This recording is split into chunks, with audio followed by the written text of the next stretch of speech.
លើកនងក្របីកាត់វាលស្រែស្រីលើកឯសញ្ញាល្ងាចអូនច្រូតកាត់ហើយតោងយាត្រាទៅកំពុងទឹកដែលតែជួបគ្នាក្នុងក្អមលាក់នំឆ្ងាញ់អងចាមានបរិយមលូស្លាប់ញ៉ាបងផងរួចយើងអ៊ូទាំងលេងដៃរៀវរកគ្នាហើយសាសងថាទៅលេងរំវង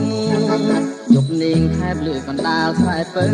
សូមពុកម៉ែទៅកុំនៅបងអង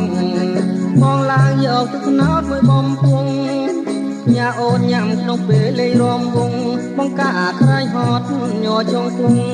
ស្រងស្រីមានទ្រង់លើកញ្ញាួងយើងរំយើងច្រៀងពេលចូលឆ្នាំថ្មីស្រីលោកផ្កាតាមប្រពៃណីខ្មែរ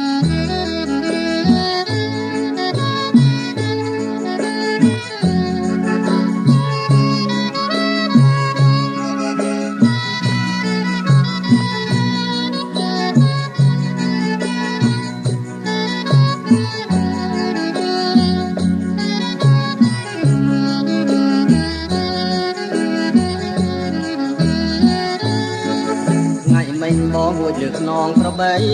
កាត់វាលស្រែស្រីលើកឯសញ្ញាល្ងាចអូនច្រូតកាត់ហើយតោងយាត្រាទៅកំពុងទាំងដែលតែជួបគ្នា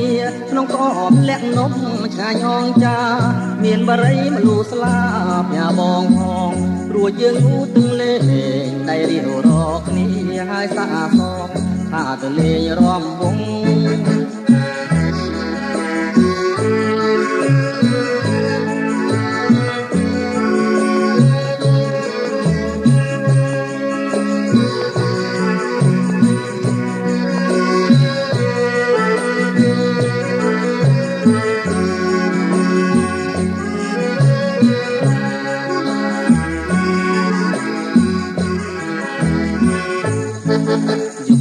ខែបលើកណ្ដាលស្រែពើ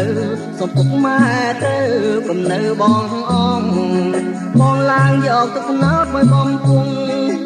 ញ៉ាអូនញ៉ាំក្នុងពេលលេងរំវងបងកាក្រៃហត់ញ័រចុងគង់ស្រងស្រីមានទ្រង់លើកញ្ញាពួកយើងរំយើងច្រៀងពេលចូលឆ្នាំថ្មីស្រីលោកផ្កាតាមប្រពៃណីខ្មែរ